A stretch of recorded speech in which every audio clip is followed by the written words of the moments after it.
तो दोस्तों चलिए लेकर के आ गए हैं आप लोगों का एक्सपेक्टेड सेट। जी हाँ दोस्तों, आज से आप लोगों का क्या होगा कि एक्सपेक्टेड सेट चलेगा एग्जाम तक के। ठीक है, तो दोस्त इसमें एग्जाम से पहले तक के आपको एक्सपेक्टेड सेट में काउंटडाउन का सेट चलेगा। काउंटडाउन के आपको 5 सेट देंगे। इस 5 सेट में दोस्त आज पहला सेट शुरू करने जा रहा है। ठीक है, देखिए इस काउंटडाउन सेट में जितने भी क्वेश्चन डाले गए हैं काफी सिलेक्टेड है टेक्नीशियन ग्रेड 3 के एग्जाम के लिए। ठीक है, इसलिए दोस्त बिल्कुल मिस मत कीजिएगा, शुरू से अंत तक के देखिएगा। और इस सब का अगर पीडीएफ लेना है तो दोस्त काउंटडाउन का पीडीएफ आपको हम टेलीग्राम पे प्रोवाइड करा देंगे। टेलीग्राम से ज्वाइन हो जाइएगा, डिस्क्रिप्शन में लिंक दिया हुआ है, कहने की बात नहीं है। जो भी लेटेस्ट नोटिफिकेशन आती रहेगी दोस्त हम टेलीग्राम पे सेंड करते रहेंगे। ठीक है, आज या कल में क्या होगा कि आप लोगों का एग्जाम सिटी भी जो है शो करने लगेगा, इसलिए टेलीग्राम पे बने रहिएगा। सारे बोर्ड का लिंक जो है हम आपको टेलीग्राम पे ही सेंड कर देंगे। ठीक है, तो चलिए ज्यादा देरी नहीं करते हैं, आप लोग का जो काउंटडाउन सेट लेकर के आए हैं, जितने भी इंपॉर्टेंट क्वेश्चन इसमें डाले हैं उसको हम दिखाते हैं। दोस्त एक एक करके देखिएगा, शुरू से अंत तक के बने रहिएगा, क्योंकि काफी सिलेक्टेड क्वेश्चन है, आपके एग्जाम के लिए बहुत फायदा करेगा। ठीक है, चलिए दिखाते हैं क्वेश्चन नंबर फर्स्ट से। देखिएगा, देख लीजिए दोस्त, क्वेश्चन नंबर फर्स्ट ये चीज कह रहा है कि एक उड़ते हुए चक्के की प्रति सेकेंड जो है घूर्णन किससे मापी जाती है, ये इसमें कहा जा रहा है क्वेश्चन में। ठीक है, तो एक उड़ता हुआ चक्का है, उसका घूर्णन जो होता है प्रति सेकेंड घूर्णन जो होता है वो घूर्णन किस में मापी जाती है, किससे मापी जाती है, ये हमें जानना है। ठीक है, देखिए करेक्ट आंसर आपको बताते हैं और सारे ऑप्शन को हम इसमें भी डिक्लेयर कर देते हैं कि कौन किससे मापा जाता है। वैसे जान लीजिए कि उड़ते हुए चक्के के घूर्णन की अगर गति आपको प्राप्त करनी है, मेजर करनी है, तो उसके लिए स्ट्रोबोस्कोप होता है। ये थर्ड नंबर आपका आंसर करेक्ट होगा, स्ट्रोबोस्कोप। ठीक है, अब देख लीजिए ये चीजें आप तो जान गए कि उड़ते हुए चक्के की अगर प्रति सेकेंड उसकी घूर्णन की गति माप करना है तो स्ट्रोबोस्कोप करेंगे। अब ये देख लीजिए पहला नंबर आपको दे दिया है कि एनोमोमीटर। दोस्त एनोमोमीटर क्या मेजर करता है? एनोमोमीटर जो है आपको पता है कि हवा की गति को मेजर करता है। ठीक है, हाइग्रोमीटर आपको पता ही है कि आर्द्रता को मेजर करता है। और चौथा नंबर जो है बैरोमीटर। बैरोमीटर क्या करता है? वायुमंडलीय दाब को मेजर करने का काम करता है। ठीक है, तो इंपॉर्टेंट है, ध्यान में रखना है। चलिए सेकेंड क्वेश्चन दिखाते हैं आपको। देख लीजिए सेकेंड नंबर ये क्वेश्चन कहता है कि आइंस्टीन को नोबेल पुरस्कार जो है सम्मानित किया गया था, इसमें से किसके लिए सम्मानित किया गया था? आइंस्टीन साहब को नोबेल पुरस्कार। देखिए आइंस्टीन साहब को नोबेल पुरस्कार जो दिया गया था वो प्रकाश विद्युत प्रभाव के लिए दिया गया था। फोटो इलेक्ट्रिक इफेक्ट पढ़े होइएगा, फोटो इलेक्ट्रिक इफेक्ट आइंस्टीन साहब के द्वारा ही दिया गया था और उसी के लिए उन्हें क्या हुआ था कि नोबेल पुरस्कार भी दिया गया था। ठीक है, तो इंपॉर्टेंट है, ध्यान रखिएगा। ये आपका थर्ड नंबर आंसर क्या होगा कि बिल्कुल करेक्ट होगा, प्रकाश के विद्युत प्रभाव के लिए। अब ये चीजें जान लीजिए कि कब दिया गया था। देखिए 1921 में जो है आइंस्टीन साहब को नोबेल पुरस्कार दिया गया था, ये फोटो इलेक्ट्रिक इफेक्ट के लिए। ठीक है, लेकिन जान लीजिए कि सबसे ज्यादा जो आइंस्टीन साहब का थ्योरी जो प्रचलित हुआ था वो कौन सा था? E बराबर MC स्क्वायर। E बराबर MC स्क्वायर हुआ था। लेकिन जान लीजिए कि E बराबर MC स्क्वायर जो आइंस्टीन का सापेक्षता सिद्धांत जो दर्शाता है उसके लिए उन्हें किसी भी तरह का नोबेल पुरस्कार नहीं दिया गया था, लेकिन सबसे ज्यादा प्रचलित वही हुआ था। ठीक है, तो इसको ध्यान में रखिएगा दोस्त, इंपॉर्टेंट है।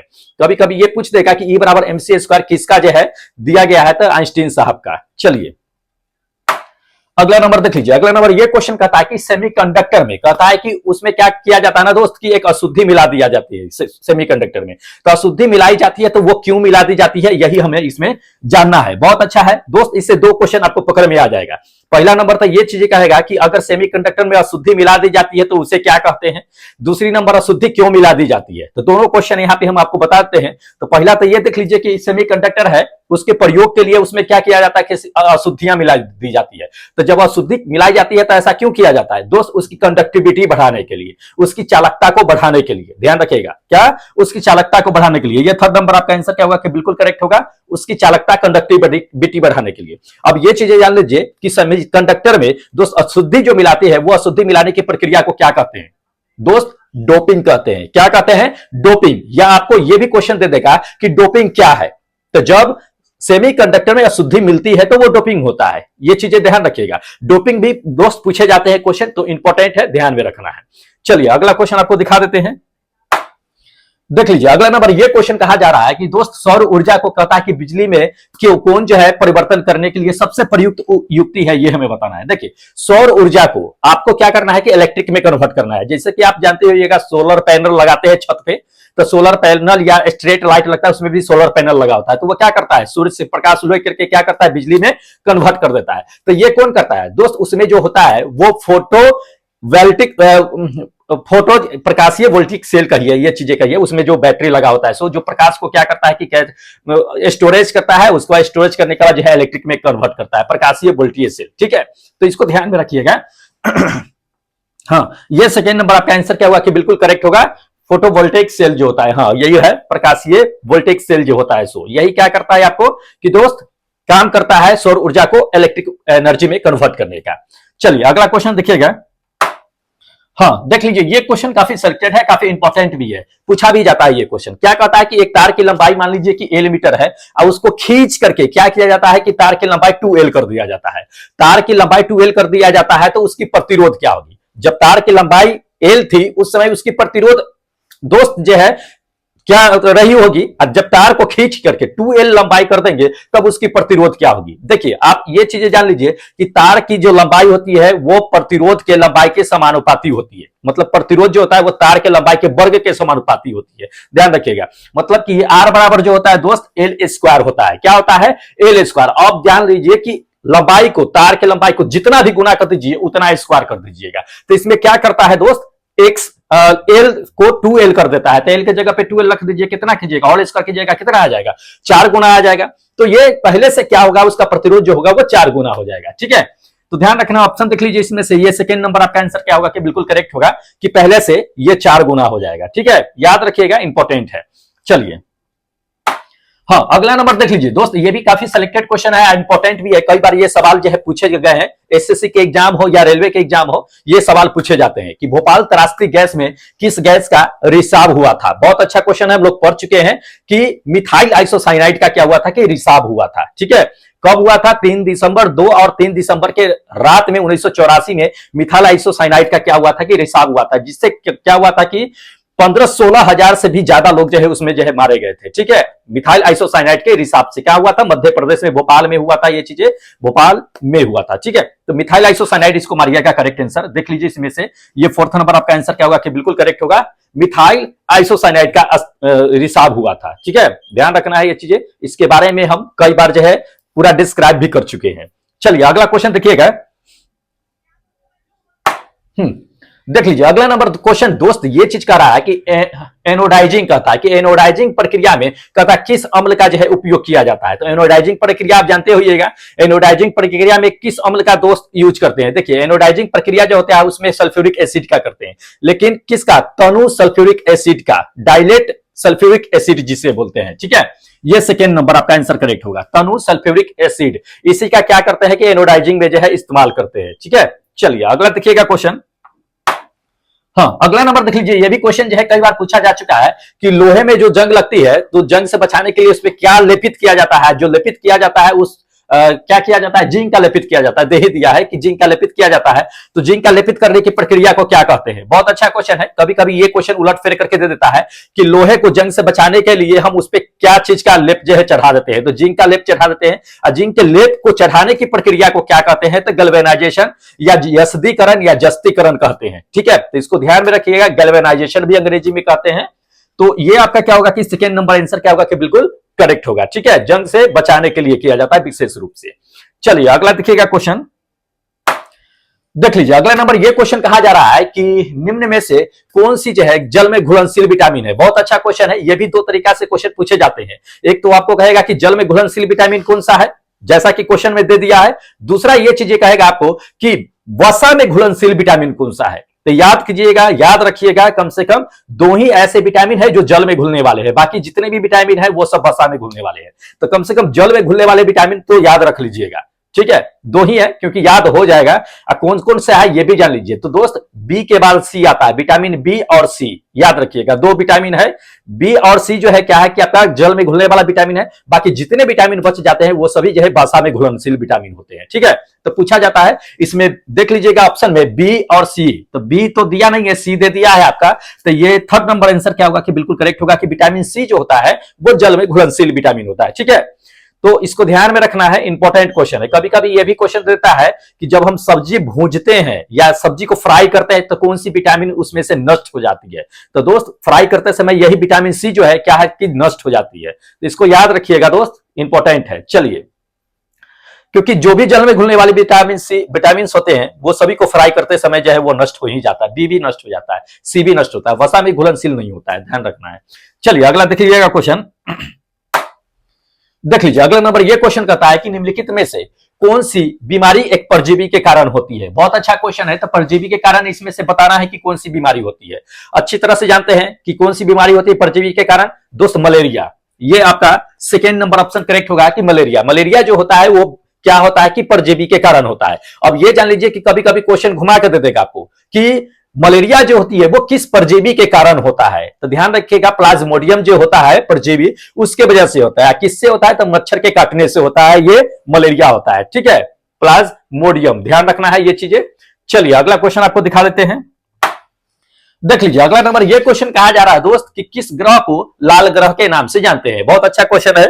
तो ग्रह के बारे में है, किस ग्रह को लाल ग्रह के नाम से जानते हैं। तो हम लोग अच्छी तरह से जानते हैं कि मंगल ग्रह जो है दोस्त उसे हम लोग क्या कहते हैं कि लाल ग्रह के नाम से जानते हैं, मार्स जो प्लैनेट है। ठीक है, तो ये आपका सेकेंड नंबर आंसर क्या होगा कि बिल्कुल करेक्ट होगा कि मंगल ग्रह को लाल ग्रह के नाम से जानते हैं। क्यों जानते हैं जान लीजिए, कभी कभी दे देता है क्वेश्चन कि मंगल ग्रह को लाल ग्रह के नाम से क्यों जानते हैं, उस पर आखिर ऐसा क्या है जिसकी वजह से वह लाल होता है। तो हम लोग अच्छी तरह से जानते हैं या पढ़े होंगे, जो लोग नहीं जानते हैं जान लीजिए कि उस पे आयरन ऑक्साइड, उसके मिट्टी में क्या है कि आयरन ऑक्साइड की मात्रा सबसे अधिक है, जिसकी वजह से क्या होता है ना कि वो लाल दिखता है। अब देखिए जहां भी आयरन होगा ना, आप देखते होइएगा कि वो क्या होगा कि आपको ब्राउन कलर का हो जाता है, भूरा कलर का हो जाता है। जैसे पानी में ही है, पानी में है तो किसी धातु में बर्तन में लीजिए और कुछ देर छोड़ दीजिए, कुछ दिन छोड़ दीजिए, उसके बाद देखिएगा उस पे जो है अपक्षेप पड़ना शुरू हो जाता है ब्राउन कलर का। या प्लास्टिक का पाइप होता होगा, देखते होइएगा, आप अपने घर में ही वायरिंग होगा, अगर आयरन पानी में अगर अधिक है तो वो क्या होगा कि धीरे धीरे ब्राउन होना पाइप के अंदर जो है लगना शुरू हो जाता है। तो वो आयरन की वजह से होता है। तो आयरन की वजह से ही क्या होता है ना कि मंगल ग्रह जो है वो आपको लाल दिखता है, मार्स प्लैनेट जो है जो। ठीक है, जिसको ध्यान में रखना है, इंपॉर्टेंट है। चलिए देख लीजिए अगला नंबर। ये क्वेश्चन दोस्त कहा जा रहा है कि चींटी के डंक में कहता है कि कौन सा जो है अम्ल पाया जाता है। बहुत अच्छा है। चींटी के डंक में वैसे जान लीजिए कि फॉर्मिक एसिड होता है। क्या होता है? Formic acid. इसमें देख लीजिएगा फॉर्मिक अम्ल है नहीं है दोस्त, फॉर्मिक अम्ल नहीं है। फॉर्मिक अम्ल का दूसरा नाम जो होता है मेथनोइक अम्ल होता है। ध्यान रखना है ये चीजें, दोनों में से कोई याद ही रखिएगा। ये थर्ड नंबर आपका आंसर करेक्ट होगा, मेथनोइक अम्ल। ठीक है, मेथनोइक अम्ल दे देगा या फॉर्मिक अम्ल दे देगा या उसका सूत्र भी दे देगा, CH3COOH होता है, इसको याद रखिएगा। ठीक है, फॉर्मिक एसिड का तो इंपॉर्टेंट है। सबसे ज्यादा जो है फॉर्मिक एसिड कौन से चींटी में पाई जाती है? एक तो काला होता है, एक लाल होता है ना। तो लाल वाले चींटी में क्या होता है कि सबसे अधिक मात्रा में आपका फॉर्मिक एसिड पाया जाता है। ठीक है, इसको ध्यान में रखना है दोस्त, इंपॉर्टेंट है। चलिए अगला हम आपको दिखा देते हैं। हाँ देख लीजिए अगला नंबर। ये क्वेश्चन कहा जाता है कि वह कौन सा जानवर है। ठीक है, वह कौन सा जानवर है जो अपनी आंखों से क्या करता है ना कि ध्वनि का जो है उपयोग करता है। बहुत अच्छा क्वेश्चन है, देख लीजिए इसमें से, और उसका रेंज भी आपको हम बता देंगे कि कितना जो है प्राश्रव्य तक के जो है वो जो है आंखों से अपना ध्वनि यूज करता है। तो हम लोग अच्छी तरह से जानते हैं बैट यानी कि चमगादड़। चमगादड़ क्या करता है ना दोस्त कि ध्वनि को अपने आंखों से जो है यूज करता है, उपयोग करता है। ठीक है, तो ये जान लीजिए आपका करेक्ट आंसर जो है ये चमगादड़ होगा। ये फोर्थ नंबर आंसर जो है सो। ठीक है, चमगादड़। अब जान लीजिए कि यह कौन सा ध्वनि का यूज करता है। तो दोस्तों ये प्राश्रव्य ध्वनि का यूज करता है। प्राश्रव्य ध्वनि जो होता है वो 20,000 हर्ट्ज से ऊपर की ध्वनि होता है, जिसे सामान्य मनुष्य नहीं सुनते। सामान्य मनुष्य को सुनने के लिए 20 से 20,000 हर्ट्ज के बीच जो है ध्वनि चाहिए। ठीक है, चमगादड़ उसके ऊपर का जो है रेंज के ध्वनि का यूज करता है और उसके रास्ते में जो भी अवरोधक होता है उससे पता कर लेता है कि रास्ते में क्या है क्या नहीं है। उसी से वो अपना शिकार भी पकड़ता है और दूसरी नंबर अपना जो है बचाव भी करता है उसी से। ठीक है, जब वो उड़ना शुरू करता है तब। तो इंपॉर्टेंट है, ध्यान में रखना है। चलिए अगला क्वेश्चन दिखा देते हैं, देख लीजिए अगला नंबर। ये क्वेश्चन कहा जा रहा है दोस्त कि निम्नलिखित में से किसका कहता है कि उपयोग जो है शुष्क सेल जो बैटरी होता है इसको इलेक्ट्रोलाइट में जो है किया जाता है। बहुत अच्छा क्वेश्चन है। तो इलेक्ट्रोलाइट में जो है आपको बैटरी में कौन सा इसमें से यूज किया जाता है ये हमें बताना है। देखिए हम लोग अच्छी तरह से जानते हैं, अगर नहीं जानते हैं तो जान लीजिए कि अमोनियम क्लोराइड और जिंक क्लोराइड का क्या होता है कि शुष्क सेल वाले बैटरी में जो है क्या होता है कि इलेक्ट्रोलाइट के रूप में इस्तेमाल करते हैं। ठीक है, तो ध्यान रखना है। ये फर्स्ट नंबर आंसर क्या होगा कि आपका बिल्कुल करेक्ट होगा, इलेक्ट्रोलाइट। ठीक है, चलिए अगला क्वेश्चन आपको दिखा देते हैं। देखिएगा अगला क्वेश्चन। हाँ देख लीजिए दोस्त अगला नंबर। ये क्वेश्चन कहता है कि रेडियो धर्मी आयु क्या होता है कि आकलन तकनीकी, रेडियोधर्मी आयु आकलन तकनीकी के माध्यम से क्या होता है कि चट्टानों की आयु ज्ञात करने के लिए इसमें से हम लोग किसका इस्तेमाल करते हैं? ठीक है, बहुत अच्छा है, किस आइसोटोप का इस्तेमाल करते हैं हम लोग।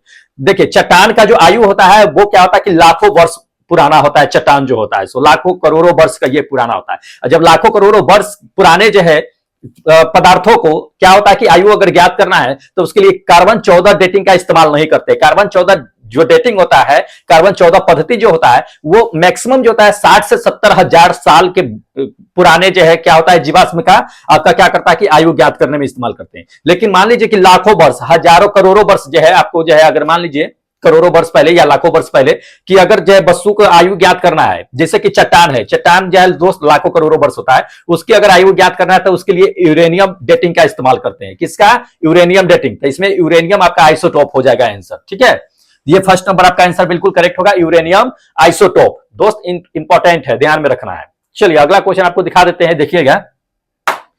हाँ देख लीजिए, इसमें कहा जा रहा है दोस्त कि बिस्किट फैक्ट्री जो है, जैसे मान लीजिए कि बिस्किट बनाने वाले जो कंपनी होती है या फैक्ट्री जो होती है उसमें आटे में क्या करता है ना कि प्रोटीन को लेवल को कम करने के लिए आखिर उसमें कौन सा एंजाइम का उपयोग करते हैं। ठीक है, बिस्किट में प्रोटीन के लेवल को कम करने के लिए ये चीजें जान लीजिए। ऐसा नहीं कि प्रोटीन को बढ़ा दिया जाता है, तो प्रोटीन को बच्चों को तो खैर लेना ही चाहिए, लेकिन बिस्किट निर्माता जो कंपनी होती है या फैक्ट्री जो होती है वो प्रोटीन के लेवल को कम कर देती है। तो क्या करती है, उसमें एक ऐसा एंजाइम मिला दिया जाता है जिससे प्रोटीन की लेवल तो कम हो ही जाती है, दूसरी नंबर जो है बिस्किट की स्वाद भी बदल जाती है। ठीक है, तो आखिर इसमें से किसका इस्तेमाल करते हैं? बहुत स्वादिष्ट भी बना देता है।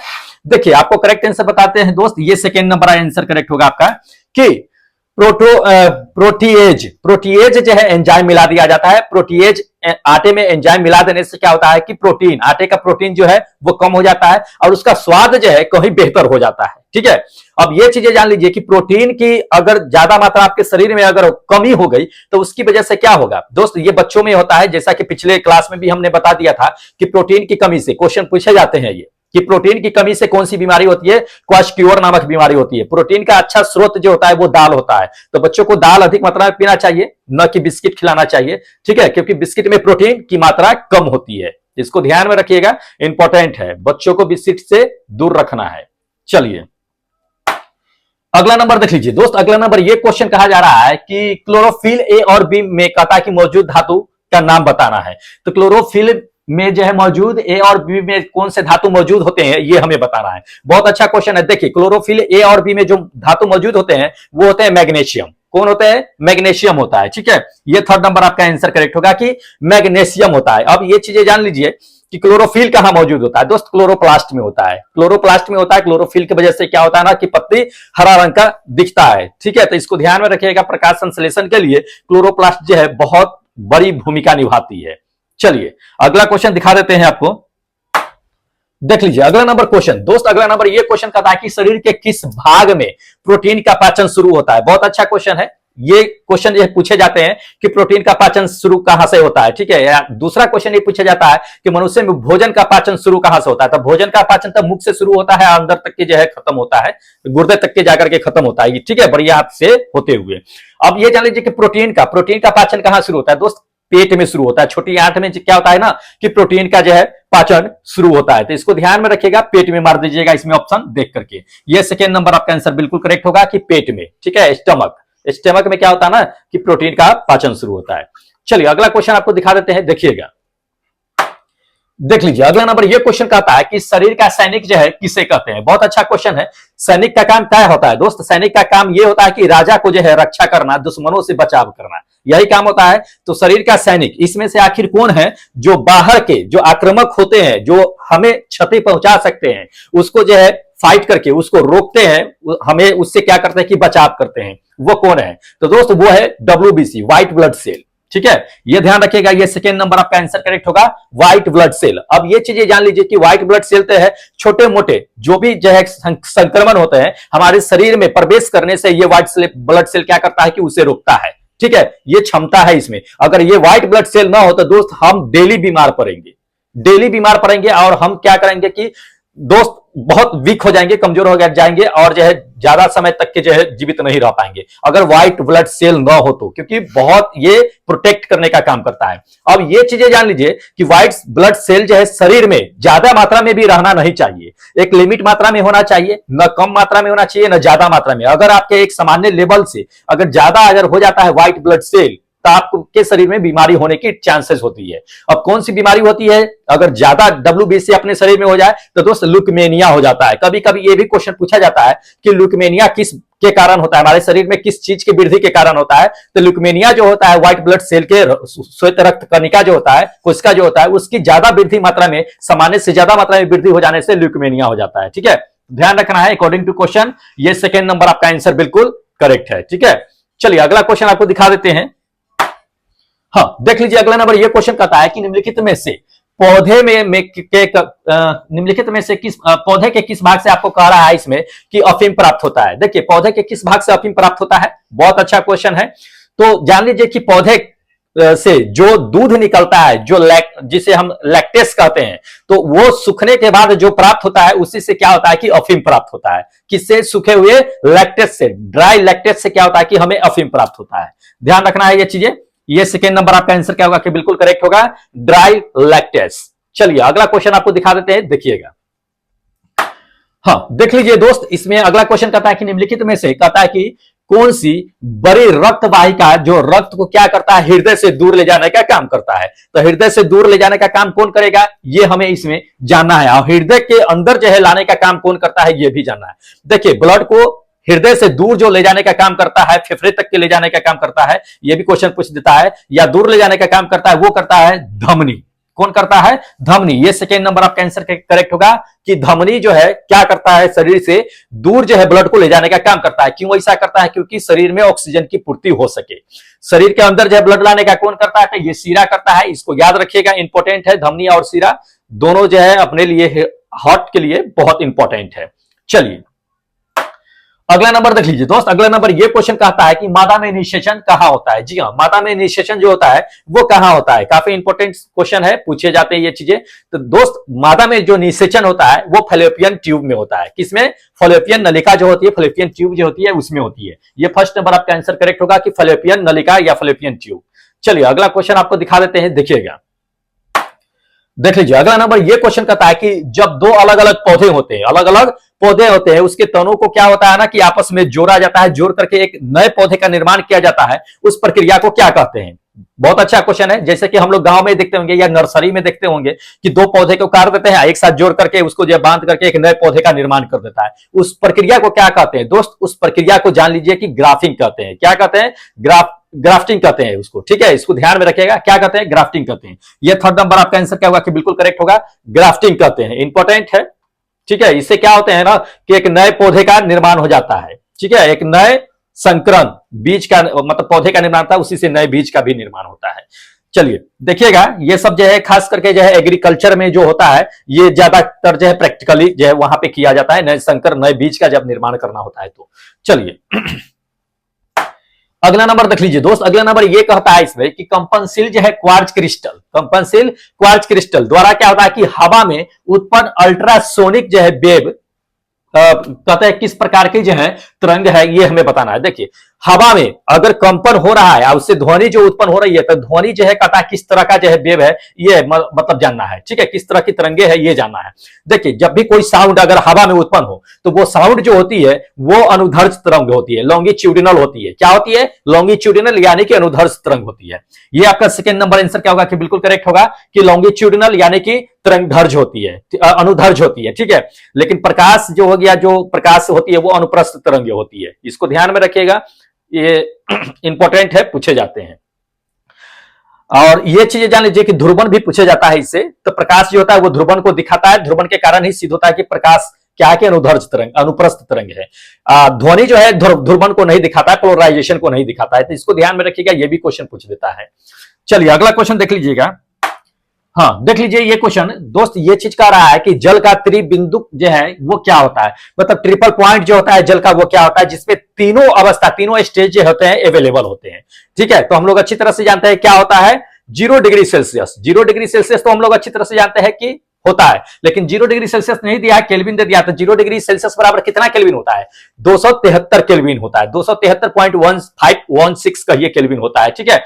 और उसका प्रेशर जो होता है वो 6.11 into 10 to the power -3 pascal होता है, ठीक है। तो इसको ध्यान में रखिएगा, ये फोर्थ नंबर आपका आंसर क्या होगा कि बिल्कुल करेक्ट होगा, ठीक है। तापमान कितना होना चाहिए? 273.16 केल्विन या 15 केल्विन भी दे देगा आपको, या 0 डिग्री सेल्सियस दे देगा, कोई फर्क नहीं पड़ता।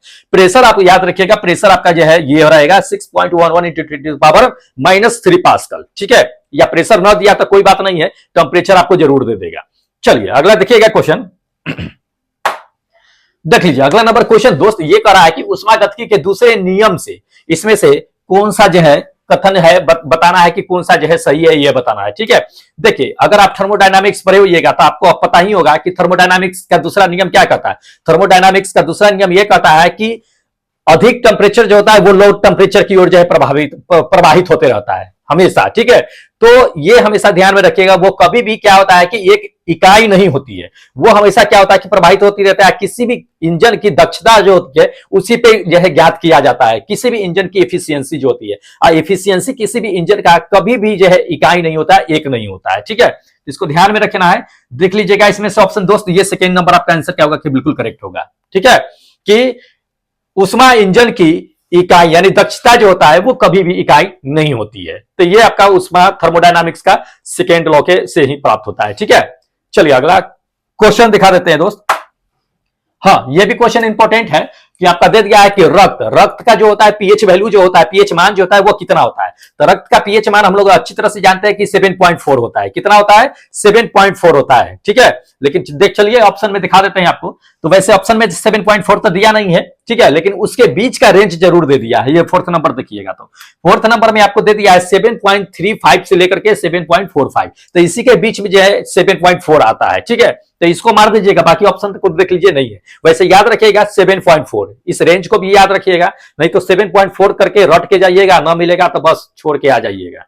चलिए अगला नंबर देख लीजिए दोस्त। अगला नंबर ये क्वेश्चन कहा जा रहा है कि किस रोग को गेहूं का जो है जानलेवा रोग कहा जाता है, ठीक है। तो देखिए गेहूं में जो रोग होता है वो स्टेम रोग होता है। क्या होता है? स्टेम रोग, पत्तियों में एक रोग होता है, ठीक है, उसी को जानलेवा रोग कहते हैं। ये फर्स्ट नंबर आपका आंसर करेक्ट होगा, स्टेम रोग। स्टेम रोग में आखिर होता क्या है ये जान लीजिए दोस्त। स्टेम रोग जब गेहूं में होता है तो उसका पत्ती जो होता है वो ब्राउन कलर का हो जाता है, सूख जाता है, ठीक है, जिसकी वजह से क्या होता है कि गेहूं जो है विकास नहीं हो पाता है ढंग से, और वो धीरे धीरे जो है मुरझा जाता है और डेड हो जाती है, ठीक है। ये स्टेम रोग होता है, एक तरह का कहिए तो ये जंग कवक रोग भी कहते हैं इसको, गेहूं के लिए, जो काफी नुकसानदायक होता है, ठीक है। चलिए इसके लिए जो है दोस्त किसान लोग तो जानते ही हैं कि रसायन का उपयोग करते ही हैं।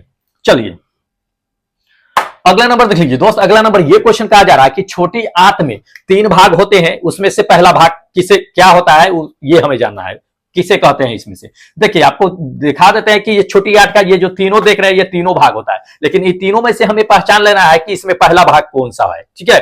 तो देख लीजिए आपको करेक्ट आंसर बताते हैं, ये ग्रहणी। ग्रहणी क्या होता है ना दोस्त कि ये पहला भाग होता है छोटी आंत का। ये क्या करता है कि छोटे छोटे जो है एंजाइम में तोड़ने का काम करता है, ये ग्रहणी जो होता है सो, ठीक है। तो ये आंत का पहला भाग है, दूसरा भाग जेनुनम है, तीसरा नंबर जो देख रहे हैं आप इलियम, ये तीसरा भाग होता है। तो इंपॉर्टेंट है, ध्यान में रखना है। चलिए अगला क्वेश्चन आपको दिखा देते हैं, देखिएगा। हाँ देख लीजिए दोस्त, अगला नंबर ये क्वेश्चन कहा जा रहा है कि हमारे शरीर की दे दिया, हमारे शरीर की जो है मास्टर ग्रंथि जो होती है उसे किस रूप में हम लोग जानते हैं, ये हमें जानना है इसमें से, ठीक है। तो मास्टर ग्रंथि दोस्त पूछे जाते हैं, ध्यान रखना है। तो मास्टर ग्रंथि दोस्त हमारे शरीर में है, उसे इसमें से किसे कहते हैं ये हमें जाना है। या कभी कभी दे भी देता है कि किसे जो है मास्टर ग्रंथि कहते हैं, दोस्त प्यूटरेटरी ग्रंथि को कहते हैं। ये फोर्थ नंबर आपका आंसर करेक्ट होगा, प्यूटरेटरी ग्रंथि को। या क्वेश्चन ये भी तरीका से देता है कि प्यूटरेटरी ग्रंथि को क्या कहा जाता है, तो मास्टर ग्रंथि कहते हैं, ठीक है। अब ये जान लीजिए प्यूटरेटरी ग्रंथि के बारे में, क्योंकि इससे बहुत सारे क्वेश्चन पूछे जाते हैं प्यूटरेटरी ग्रंथि के बारे में। प्यूटरेटरी ग्रंथि जो होता है हमारे शरीर में जो होती है वो सबसे छोटी ग्रंथि होती है। यह भी पूछा जाता है कि हमारे शरीर में सबसे छोटी ग्रंथि कौन सी होती है, प्यूटरेटरी ग्रंथि होती है। ये मास्टर ग्रंथि भी होती है, सबसे छोटी ग्रंथि होती है। ये चीज जान लीजिए कि सबसे ज्यादा हार्मोन स्रावित करने वाला भी ग्रंथि यही होती है। तो ये तीनों होती है, इसको ध्यान में रखना है, ठीक है। तो दोस्त चलिए अगला दिखाते हैं क्वेश्चन। अच्छा चलिए दोस्त, तो इतना 30 क्वेश्चन जो था आपका क्या था कि एक्सपेक्टेड क्वेश्चन था जो एग्जाम के लिए था, आप लोगों के टेक्नीशियन ग्रेड 1 के लिए। ठीक है, काउंटडाउन का 5 सेट हम आपको बताए दिए हैं कि देंगे, जिसमें से आपको ये पहला सेट था और 4 सेट बचे हुए हैं। दोस्त बने रहिएगा कंटिन्यू, और चैनल को जरूर सब्सक्राइब कर लीजिएगा 5 दिन के लिए, क्योंकि जो 5 सेट आपको प्रोवाइड करेंगे काफी सिलेक्टेड होगा। और टेलीग्राम से ज्वाइन हो जाइएगा, क्योंकि टेलीग्राम पे ही क्या करेंगे कि इसका हम पीडीएफ आपको सेंड कर देंगे। तो आज कल में ही इसका पीडीएफ क्या करेंगे कि हम फटाफट सेंड कर देंगे, देरी नहीं करेंगे। तक काउंटडाउन वाले सेट, ठीक है। तो चलिए अब ज्यादा देरी नहीं करते हैं दोस्त, हमें इजाजत दीजिए, क्योंकि फिर अगले दिन हम आपके लिए लेकर के आएंगे एक नए सेट, एक नया वीडियो। तब तक चैनल सब्सक्राइब कीजिए, हमें इजाजत दीजिए। जय हिंद दोस्तों।